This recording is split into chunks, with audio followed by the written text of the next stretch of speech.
Exterior CW Post College Campus Day. The year is 2004. Ryan Sartor and his friend Carl walk to class. My favorite film used to be The Graduate, but dude, I just saw Garden State, and now that's my favorite film. Mark my words, Zach Braff will be our next generation's Woody Allen. Interior classroom day. Ryan and Carl are surrounded by editing equipment and computers. This is a film school. You know, Carl, I've got to be honest. No one else in production lab wanted you on their crew. I probably could have gone my whole life without knowing that. No, but I'm saying I'm really glad I took a chance on you. You've respected the fact that I'm the director on this project. Thank you. Thank you, man. I appreciate it. Oh, also, here's your film stock. Ryan takes canisters from Carl and reads the label. This is black and white. Yeah, I wanted to take the initiative, be proactive. I wanted to shoot color. That would have been a mistake. Color is naive. Ryan slams the canisters on the table. You're an idiot! You're fired! This is a class. You can't fire me. And I'm not an idiot, I'm an artist. Get me color film. It's non-refundable. Also, I think they're going to be happy with my decision. Have you seen Citizen Kane? Oh, you are such a loser. I'm going to make a film without you, and it's going to be a hit. Text on screen 2 years later. Exterior Greenwich High School parking lot morning. Ryan sits in his car talking on the phone to Marcus, an employee with the New York Film Festival.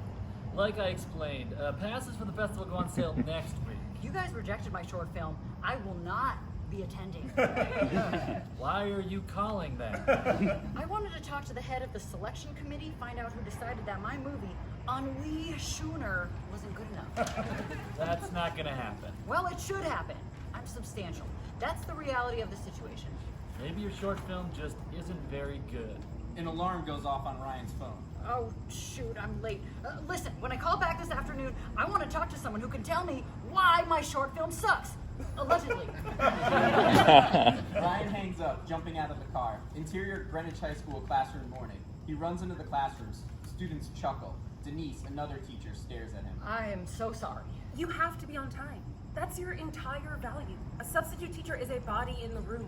Okay, yeah. Well, we're both teachers. Okay. I went to school for 6 years studying education. I went to school for 4 years studying film. Timmy, a student, raises his hand. Not now, Timmy. I just wanted to know where you went to film school. I know that you got into Yale. Congratulations, I'm happy for you. You don't sound happy. I went to Yale too, Timmy. Really? Wow. How the mighty have fallen. You know what? You just got yourself detention. And you had better be punctual next time. I don't want to have to tell you again. Hey, look, Denise, I apologize. Please don't humiliate me in front of these students. Denise turns to the class. I want you all to take a good look at Mr. Sartor. He's a stone-cold loser. You do not want to grow up to be anything like him. All right, listen, everyone, that is just Mrs. Walter's opinion. Fred, the school principal, sticks his head in the doorway. Ryan, can I talk to you after class? Yeah, sure. Fred and Denise leave. Timmy chuckles. Hey, Mr. Sartor, do you know why you're a fucking asshole? No? Why? Because you're a fucking asshole. Okay, right, yeah, okay. So turn to page... Sorry, what class is this? Interior Fred's office later. Ryan sits across from Fred. You know, when I first interviewed you, I thought you showed a lot of promise. You're bright, funny, you have a positive attitude. Thank you so much. But I see you coming into class late, bags under your eyes. You're up all night editing your short films on the phone with anyone connected to the movie industry. Stop me if I'm wrong. No, I mean, that's pretty much my life. I was a film major too, long ago, but you know how movies get made? I mean, you put film in a camera? No. Oh, like digital. Movies get made when your great uncle is Francis Ford Coppola and he gives you $40 million. That's the only way. Are you telling me to give up on my dream? I'm just saying you have the chance to be a great substitute teacher. If you only show up on time and, well, that's really the whole job. You're a body in the room. Yeah, no. Denise said the exact same thing. So what do you want me to do? Focus on some other type of artistic expression? I want you to express yourself in a way where I have no idea that you're expressing yourself. But isn't the whole part of doing art for people to know that it's happening? Your boss should know, your coworkers should know, your students should not know that you're doing art. Heavy quotation marks. Just curious, What sort of movies did you make in film school? I genuinely don't remember. I think they were people in them. Well, yeah, that sounds cool. I bet they were good. Don't be a smartass. If you screw up again, you're fired. Interior car later. Ryan is driving home when his phone rings. It's Carl. Hey man, what's up? Can I send you a short story I'm outlining? I'll take a look, but I feel like you always use words that I don't understand. No way, man. I love your feedback. Your notes are unparagoned. It's cool that you're writing short stories. You still do film stuff too, right? Film? No way. It's a total racket. You can't advance unless your great uncle is Francis Ford Coppola. Maybe the way to go. Short stories. I'm actually in a writing group in Allentown with a lot of cool women. I wish you were here and could join. How do you know so many women? I guess because I'm tall. I gotta meet some. Maybe I'll get a haircut. Dude, you should move to Allentown. Live with me. I'll introduce you around. You really like it there? Oh yeah, it's great. So much history. You know that Billy Joel song, Allentown? Of course. It's actually about Bethlehem, which is one town over. I learned that when I moved here. How much is rent? We can split it down the middle. $3.25 each. That's dirt cheap. I do have some savings. Ryan's phone rings. It's Marcus. I gotta take this. Ryan hangs up on Carl and takes the call. Hello.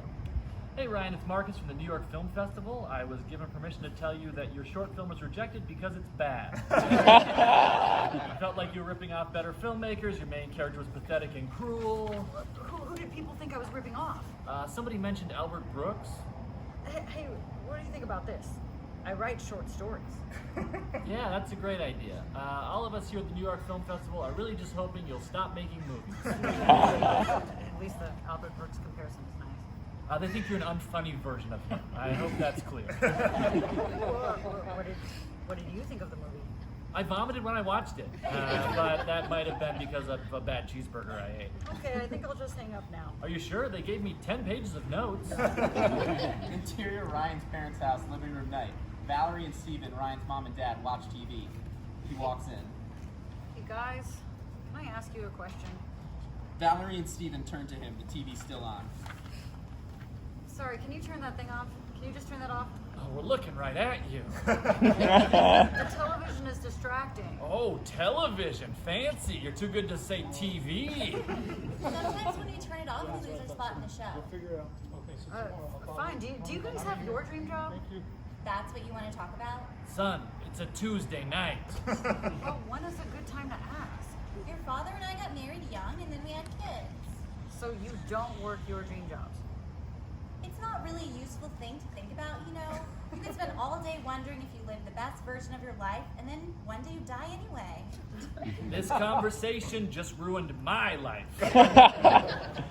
Carl invited me to move to Allentown. I think I might do it. You hate Carl. Well, he's a little weird. I don't hate him. He drives you crazy.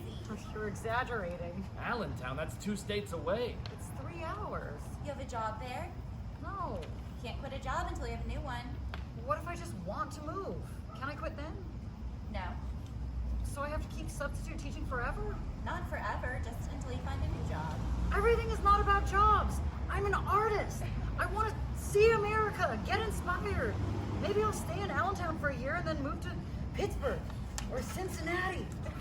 Yeah, there are a whole bunch of third-tier cities you could explore. That's pretty funny. Can I use that?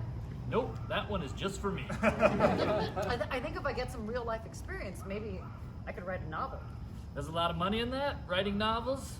I know that James Patterson... Don't say James Patterson. I don't know if I can make money writing novels, but it would be a lot cheaper than making movies.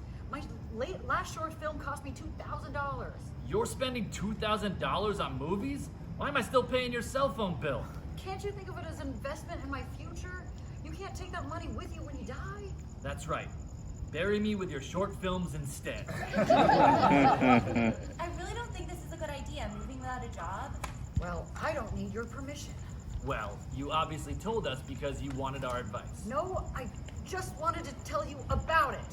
If it's a life-changing thing, we're gonna have some feedback. Yeah, now let me try to forget about all of my wasted potential as I enjoy these episodes of Blue Bloods. Please and thank you.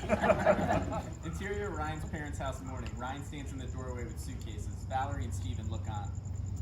If you can't can't find a job in Allentown, don't come back to us looking for extra money. No, that's fine. I understand. And if you end up having to leave, you cannot come back and live with us. Wait, really? Honey, that seems a little extreme.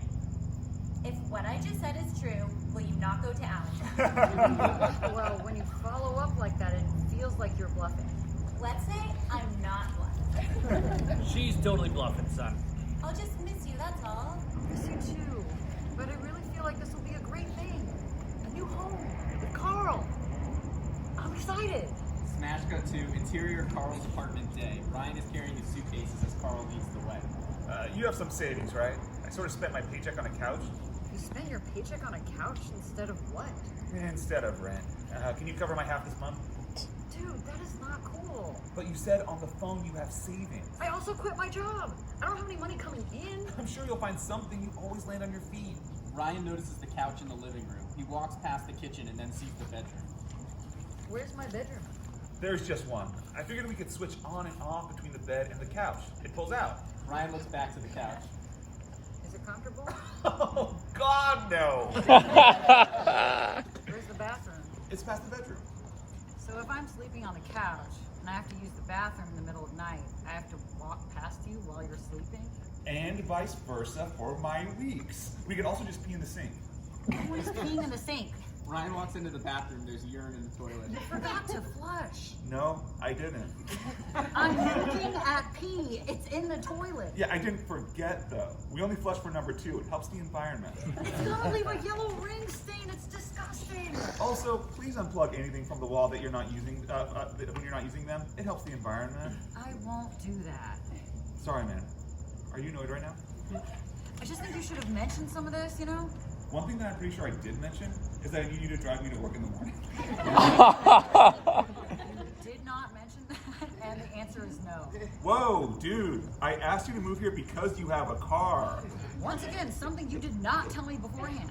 Also, why don't you just get a car? I'm not driving. What if I kill someone? I wouldn't be able to live with myself. Ryan notices something on the wall. Is that a Hank Williams vinyl record with candle wax dripping off of it? Yeah, why? Why is it hanging on the wall? That's the thing that really pisses you off? There's a knock at the door. Oh, shit. That's Ashley. Listen, I'm dating 2 women. Just don't mention the other one to me. How could I mention someone I've never met? They're both named Ashley, so I just don't want you to get confused. Why would you date 2 women named Ashley? I mean, why not? Carl opens the door. Ashley S. walks inside and gives Carl a deep, intimate kiss. Ryan starts sorting through his suitcase. He pulls out a book. What are you reading? Oh, hi. I'm Ryan.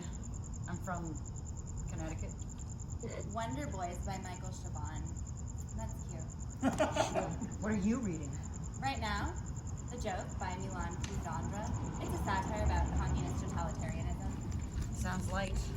It's not. He was joking. Must be that Connecticut humor. I only read literature. Oh, is Michael Chabon literature? No, that's pop lit. He won the Pulitzer, though. Ryan, drop it. It's pop lit. Oh, okay. Well, it was nice meeting you. Actually, Is there a last name initial for that? why would you need an initial? He's kidding! Are you a writer, Ryan? Yeah, I am. Well, you should join my writing group that meets tomorrow. Fair warning, I've read some of his stuff. He uses a lot of colloquialisms. I don't know what that word means. That makes sense. A colloquialism is a non-literary word. Yeah, you had that script where you used the term jerk off. Oh yes, very unliterary. Well, it's still writing. People say jerk off. Yeah, I must have missed the jerk-off section in Mrs. Dalloway. I thought you liked my writing.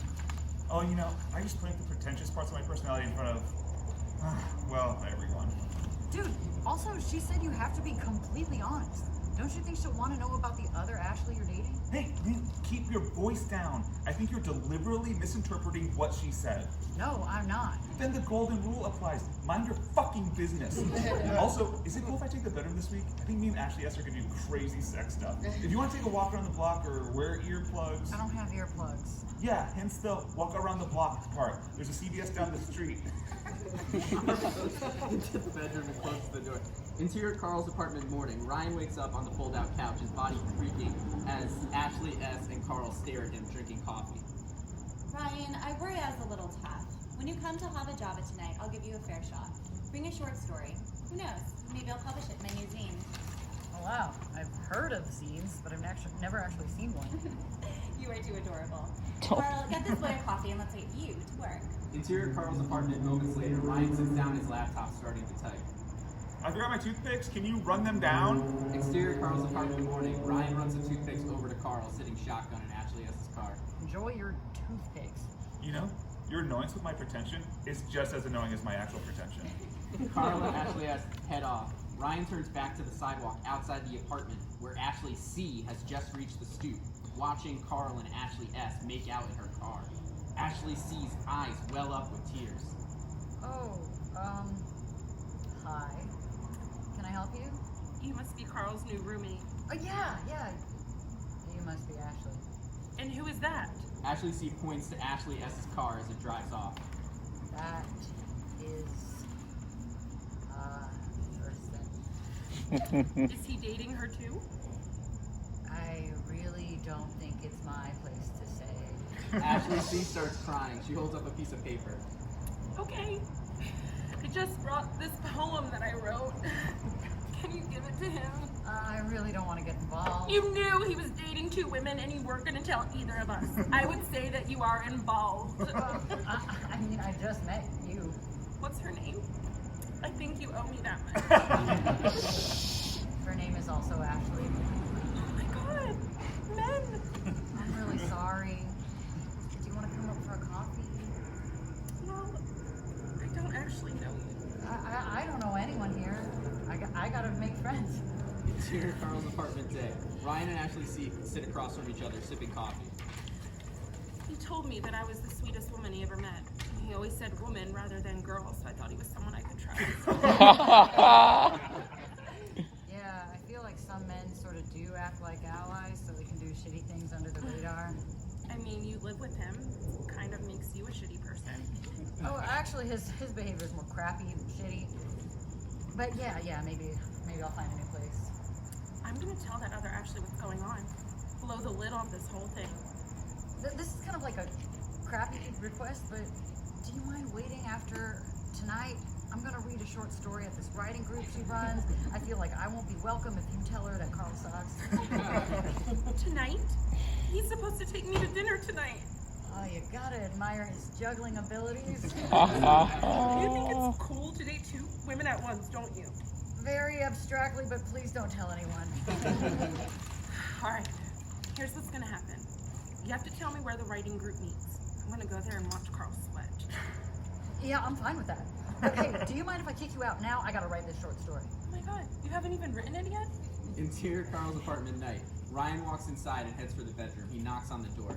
Hey man, I gotta go to the bathroom. Carl opens the door. Ashley S. comes out. That's okay. Ashley was just leaving. No, I wasn't. Writing groups tonight. Oh, that's tomorrow. Yeah, right. I'm gonna head down now and set up. I'll see you guys down there. Ashley S. leaves. Ryan watches Carl take out his phone. Texting someone? I was gonna get dinner with Ashley C. Gotta cancel. That's kind of shitty. Nah, come on. It's only crappy. I gotta take a piss. Ryan walks to the bathroom. Don't flush the toilet, dude. I'm serious. I'm flushing it. Ryan closes the door. Carl sees Ryan's short story on the bed, prints it out. He picks it up. Interior Carl's apartment moments later. Ryan steps out of the bathroom. We hear the toilet flush. He sees Carl holding up his short story. Oh, did you read it? What'd you think? Dude, I say this because I care about you. This is not ready to share. Well, that's your opinion. I want to see what the rest of the group thinks. Maybe you should just observe this for the first session. You know what I think? I think you're threatened by how good it is. You included the phrase, jerk off old school. That's two colloquialisms in one phrase. I still do not understand what that means. Also, I don't know how I feel about you hanging out with my friends. You told me to move here so that you could introduce me to women. Yeah, but then you come into my apartment and don't follow any of my rules. Big deal, I flushed the toilet. And you leave lights plugged in. How much could that possibly matter? I'm sure it's 2 cents in the electricity bill. It's not about the money. It's about saving the earth. Saving the earth? You don't give a shit about the Ashleys messing with their heads, but you care about penguins in the North Pole? There are no penguins in the North Pole. And there it is. You think that I'm a bad person. Yeah, I guess I do. Well, if I'm such a bad person, why the hell are you living with me? Because you asked me to! Ryan grabs his papers and walks out. Exterior 6th Street, night. Ryan and Carl are marching down the street, angry. You're such an asshole. Your story's gonna bomb so hard. Where's your story? Oh, right. You never actually write anything. I'm outlining a few ideas. You know what you are? You're a fucking critic. Carl brings his fists up as though he's about to strike. Right then, he sees Ashley C. waving at Ryan, smiling. You met Ashley C? This is a setup. Carl runs across the street and jumps into the bushes, hiding. Ryan walks into the coffee shop and sits down next to Ashley C. and across from Ashley S. Interior Hava Java continuous. Ashley S. turns to the members. Thanks everyone for coming out. We'll get started with a poem I wrote. Ashley S. holds up a piece of paper. This is about a new person in my life who has become near and dear to me. It's called Learning to Trust Again. Ashley C. and Ryan look at each other and roll their eyes. Cut to, everyone applauds Ashley S. Who wants to share next? I'd like to share a short story, if that's cool. Ryan unfolds papers from his back pocket. Cut to, Ryan finishes reading. And then he locked himself in the bathroom and said, jerk off old school.